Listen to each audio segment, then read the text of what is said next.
Salut à tous, c'est Team Canal Fishing. On se retrouve pour une toute nouvelle vidéo. J'espère que vous allez bien.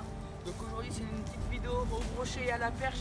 Donc là on va directement pêcher dans une petite rivière qui est à côté de chez moi. Donc voilà, donc c'est un petit ruisseau, hein, pas très grand. Donc on va voir si on va faire un peu de poisson. Bon allez, on se retrouve s'il y a du fish.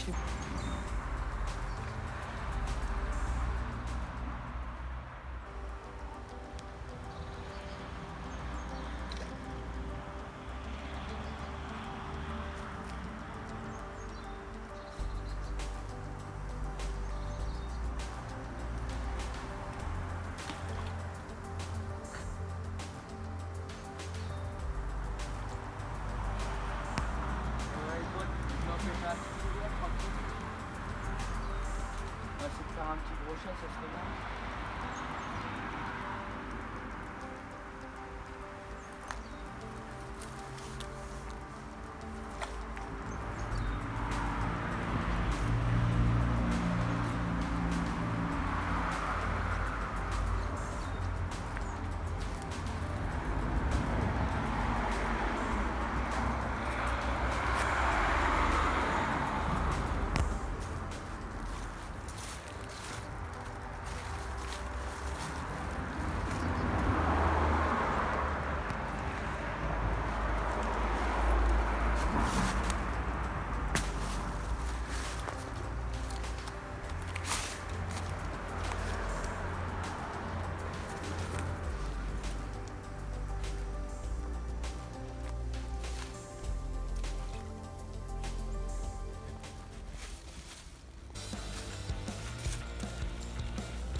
Voilà les potes, donc là on va vous montrer avec quoi on pêche.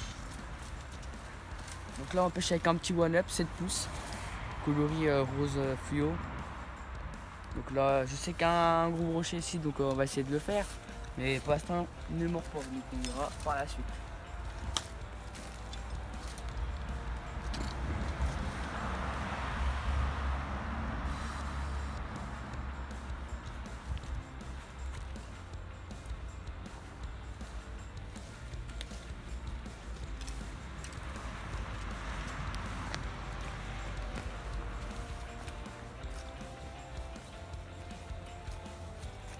Donc là on va entamer directement une deuxième partie de la rivière. Donc on va contourner l'endroit où j'ai pêché il y a quelques secondes. Quand vous pêchez dans les rivières, il faut vraiment pêcher les endroits où il y a des arbres, comme vous voyez là dans l'eau. Donc voilà les petits endroits d'arbres, l'été s'il y a des algues. Et aussi l'arrivée de courant.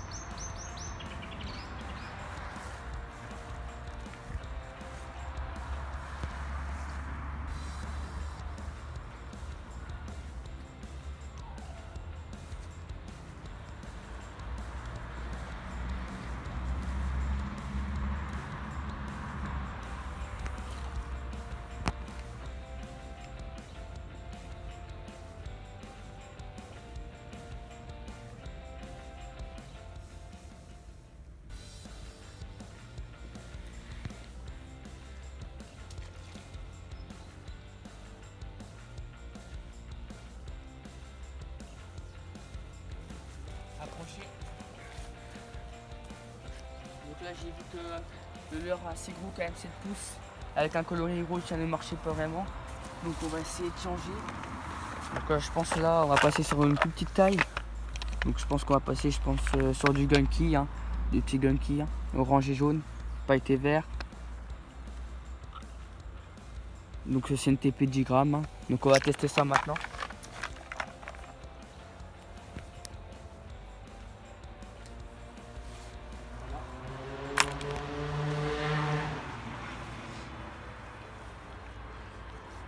Donc si vous ne savez pas comment faire des nœuds, approchez, je vais vous montrer.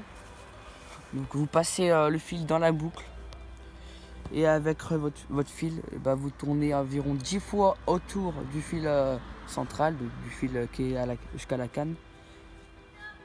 Donc vous tournez environ 10 fois. Ça dépend le fil que vous avez, si c'est du gros fil, peut-être moins, voilà, si c'est de la tresse. Et vous repassez le bout de votre fil dans la boucle. Vous n'avez plus qu'à tenir le fil, mouiller un peu et tirer. Et le tour est joué, et ça tient bien.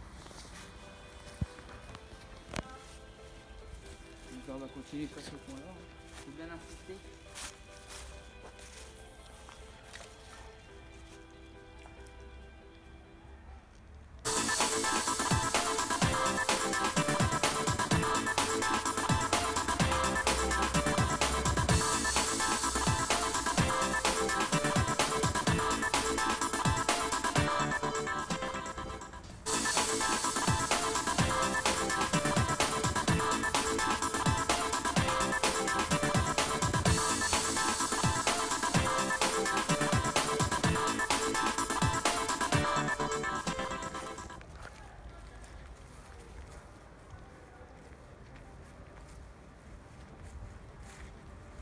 Donc la particularité de ces rivières, c'est qu'elles sont pas très larges, du coup on peut pêcher avec des cannes pas forcément de très bonne qualité.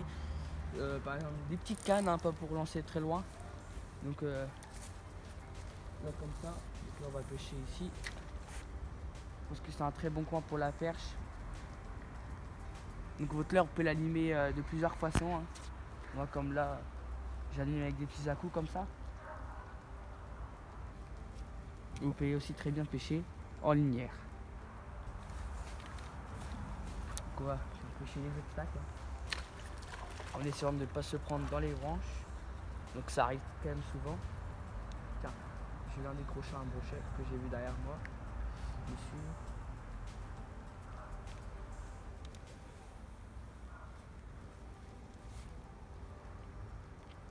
Donc quand vous voyez un brochet vous suivre, hein, restez au bord comme ça, faites des petites animations, ça se peut qu'ils viennent reprendre votre leurre.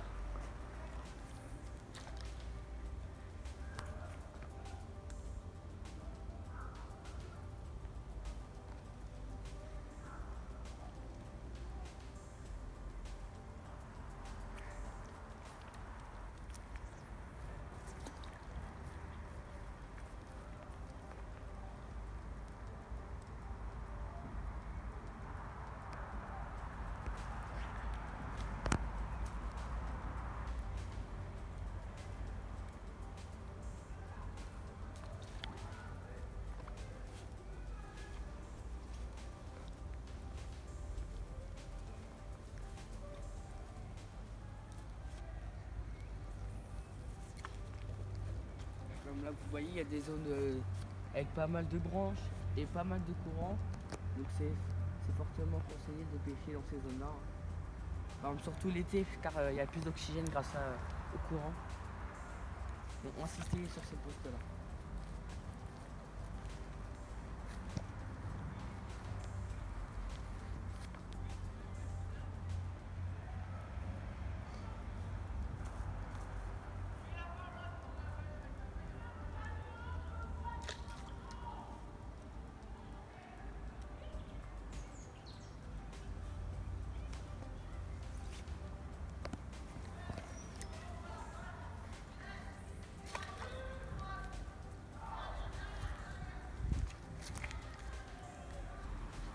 Et salut les potes, donc là aujourd'hui on se retrouve en fin de session. Donc on a fini capot, malheureusement. Donc c'est ça, hein, le mois d'hiver c'est quand même assez compliqué. En plus on était dans une petite rivière où c'est pas mal pêché. Donc pour faire une vidéo quand même assez longue, on va vous présenter nos affaires de pêche. Donc les affaires de pêche à la carpe pour Mathis et les affaires de pêche du carnassier, donc canneleur, de ma part. Donc là on va directement commencer par Mathis. Vas-y, à toi. Donc comme on a dit dans nos projets 2020, on va vous présenter un peu nos affaires de pêche. Je vais commencer tout de suite. La pâte que j'ai achetée chez Atomic Baits. C'est de la pâte quand je vais pêcher avec mes bouillettes. Je vais mettre ça dans mon filet soluble pour amorcer. Voilà. Tout de suite je vais passer aux bouillettes que j'ai achetées plus pour amorcer un peu sur notre cou et tout ça. Des bouillettes coco banane. Des bouillettes coco banane de 20 mm. sais pas si vous voyez bien. Des bouillettes un peu comme ça. Elles sont blanches. Hein. Ouais, c'est blanc. Je pense pour Tout de suite, je vais vous montrer de chez Phoenix mes 3 seaux que j'ai achetés chez Phoenix. Du coup, là, c'est plus des cranberries. Ouais, c'est ça.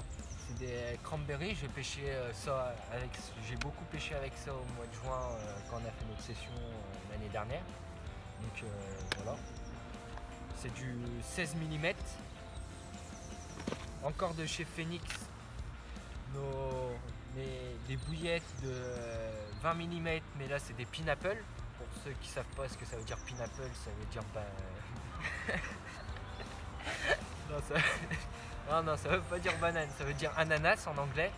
Donc voilà, je vais beaucoup pêcher avec cela parce que j'ai une petite préférence sur les bouillettes d'ananas. C'est avec ça que j'ai pêché tout au long de l'été. Et pour toi, c'est mieux de pêcher en été ou en hiver avec ces bouillettes là?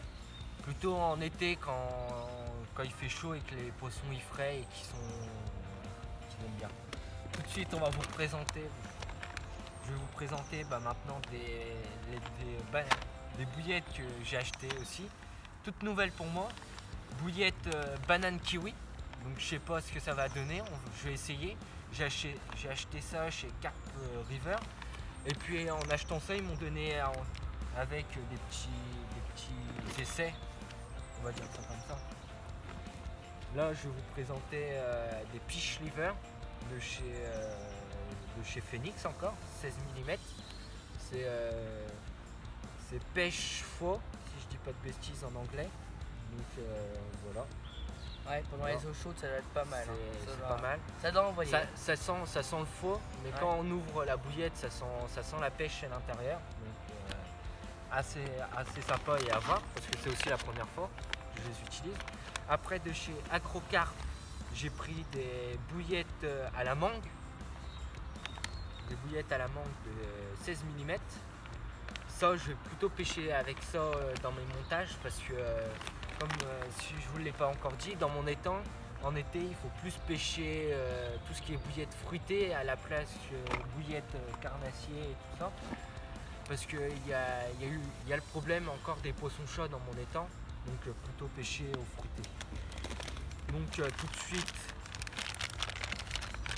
des bouillettes Titi Fruity que j'ai acheté, si je dis pas de bêtises, il y a 3 ans, de chez Accurate. C'est un lot qu'ils m'ont fait gratuit, donc je ne l'ai pas acheté, ils me l'ont fait gratuit il y a 3 ans. Donc je les remercie. T'as de la chance. Hein. Ouais. C'est pas tous les jours. Parce que quand même le paquet 2 € ça pique. Donc là encore de chez j'ai oublié le nom. De chez Atomic Base. Je vais vous présenter tout de suite les bouillettes coco banane.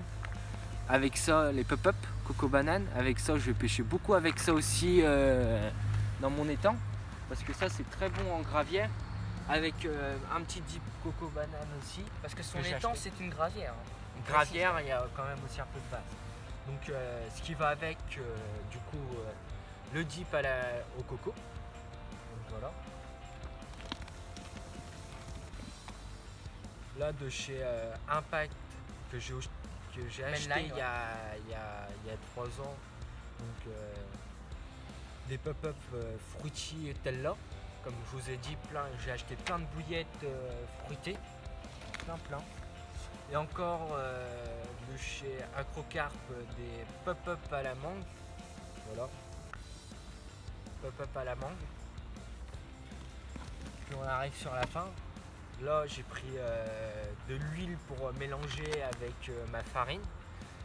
Encore coco curry. Ah, vous êtes vraiment les bouillettes fruitées, hein. Ouais. Pas carné, fruité. Oui monsieur, oui. Ah, attention. Ouais. Et pour finir, voilà, j'ai acheté des hameçons qui vont de 6 à 8. Ah ouais. Donc voilà. On me les a fait gratuits. Donc voilà, j'espère que vous voyez plutôt bien ce que j'ai acheté. Donc voilà, on passe plutôt à toi. Hey, j'ai une question.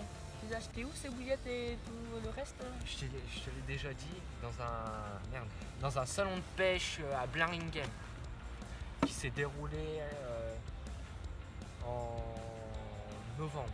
C'est tous les ans? Mi-novembre. Non, c'est tous les 2 ans. C'est tous les 2 ans. Et ça fait 2 fois que je fais ça, que je fais ce salon. Je remercie les représentants de ce salon et puis tous ceux qui sont venus au salon. Parce que franchement c'était bien. On s'est bien amusé le soir entre groupes de pêcheurs quand on a mangé. C'était super cool.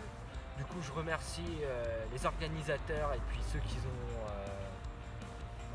ont distribué les bouillettes et tout ça. Je les remercie et j'espère que dans 2 ans ça sera la même chose que cette année et que ça sera encore de la tuerie.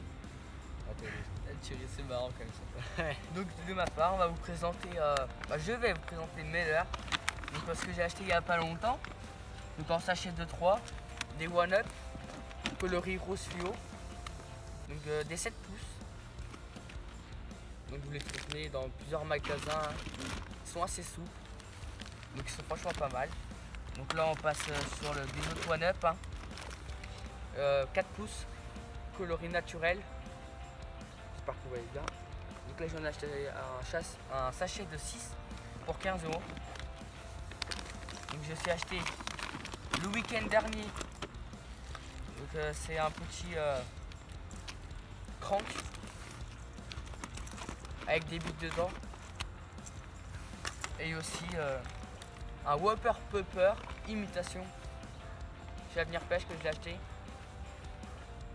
Imitation gardon à peu près. Hein. Ouais. C'est ça. Hein. Je me trompe pas quand même parce que je suis pas non plus un professionnel. Donc là on va passer plutôt sur les killers, des killers à perche. Hein. Donc voilà, donc là j'ai des Lazy Shiner rose et transparent sur le dessous avec une petite TP de 3,5. On a aussi du squeletton coloris noir avec des yeux jaunes. On a aussi une petite frog de chez Gunky avec une anti-herbe. C'est pour éviter que les herbes viennent se prendre la tête tombée. Après on a plusieurs sortes, hein. Encore du Gunky, hein. Petit coloris transparent jaune maintenant à cause de mon killer, la frog qui l'a coloré jaune. Hein. On a aussi du Sandra coloris rouge avec une queue en virgule. Vous connaissez le Sandra, c'est quand même un leurre assez basique. Donc je pense que tous ceux qui ont débuté par la pêche ont débuté avec ce leurre là. Donc on a aussi encore du Gunky, hein, coloris assez naturel, quand même marron. Ça c'est plutôt pour pêcher dans les eaux transparentes. Hein. Donc une nouvelle fois encore du Gunky, coloris jaune cette fois. Il marcherait bien dans les eaux assez troubles quand même. Hein. Tu es bien d'accord avec moi? Dans les eaux assez sales, où tu vois pas le fond. C'est plutôt ça. Donc là, imitation One-Up de chez AliExpress. Donc ce n'est pas un vrai, c'est un AliExpress. Hein. Et en imitation Joenko, coloris rouge et noir. Très bon leurre aussi. Hein. Donc après j'ai plusieurs sortes. Hein. J'ai aussi du Blinker. Une marque pas très connue. J'ai aussi du Fury Shad 8 pouces. Donc c'est une double queue. Hein. Tu connaissais ces leurres-là toi Mathis? Oui, j'en ai pas mal. Ok. Donc là on va passer plutôt sur encore les petits leurres quand même. Un peu plus petits. Ouais, hein. Vraiment plus petits. Donc je te laisse les montrer si tu veux. Tu veux que je les montre? Je m'y connais, pour vous dire, je m'y connais pas trop dans tout ce qui est carnassier. Moi je suis plus spécialisé, excusez-moi, dans la carpe, bouillette, dip et puis tout ce qui suit. Je suis pas trop pêcheur de carnassier, donc je suis désolé si vous ne verrez pas trop de vidéos de ma part pêcher un peu de carnassier. Vous verrez plus de vidéos de moi en train de pêcher ou vous faire découvrir mes bouillettes à la carpe. Donc voilà, donc j'espère que vous allez bien voir quand même. Donc là, c'est les petites cuillères MEPS numéro 3. Donc c'est plus pour pêcher la perche, même la truite. Et de temps en temps le brochet, ça dépend s'ils sont... De temps en temps s'ils sont actifs ou pas. Voilà. Donc là on a aussi une cuillère ondulante. Donc là j'en ai plusieurs coloris. Hein. C'est une 14 grammes. On a aussi du leurre de surface, je pense que vous connaissez quand même très bien. Du pupper, coloris bleu-jaune, avec une petite mèche à l'arrière du 3 pattes juste là. On a aussi de l'autre côté de la boîte. Ça c'est très pratique hein, les boîtes comme ça à double face. Donc on a aussi des petits leurres comme ça, verts, je connais pas trop la marque. C'est vraiment du petit leurre à perche, hein. Faut pas croire qu'on va faire des bouches avec elle. Ça se peut mais Ça se peut. j'en ai aussi en coloris blanc. Très bon coloris. Et donc après j'ai d'autres petites cuillères, des MEPS numéro 1 et 2 pour la truite. Hein. Bah attends, on a bien un truc. Nous. Ouais. Je vais te chercher ça tout de suite. Ah attends. Donc bah attends, elle est pas venue me chercher. Alors c'est mon petit bonheur. Une de mes nouvelles cannes, hein. Je l'ai acheté il y a 2 semaines maintenant. Une canne Sakura. Sakura qui est une très bonne marque. Pour ma part, je pêche beaucoup avec des cannes Sakura. J'aime bien cette marque. Et donc alors c'est une 15-50 grammes hein, pour vraiment le brochet quand même, le brochet ou la perche. Avec un moulinet 7 roulements. Donc c'est aussi un Sakura, c'est au nom de... c'est un Jinaka 4007 FD. Et donc c'est une canne quand même pour lancer quand même du gros leurre. Hein. Avec du fil assez fin parce que j'ai demandé au monsieur un conseil, je voulais une grosse canne mais avec du fil quand même assez léger pour lancer les petites cuillères pour la perche. Donc c'est des petits fluorocarbone 5,5 kg. Je crois que c'est du 20 centièmes, je m'en rappelle plus trop. Enfin, je regarde sur la boîte. Et là si vous voulez voir c'était un petit leurre aussi petit orange et jaune. Donc voilà, je pense que cette vidéo vous a plu et nous on se dit À la prochaine. Ciao. Salut!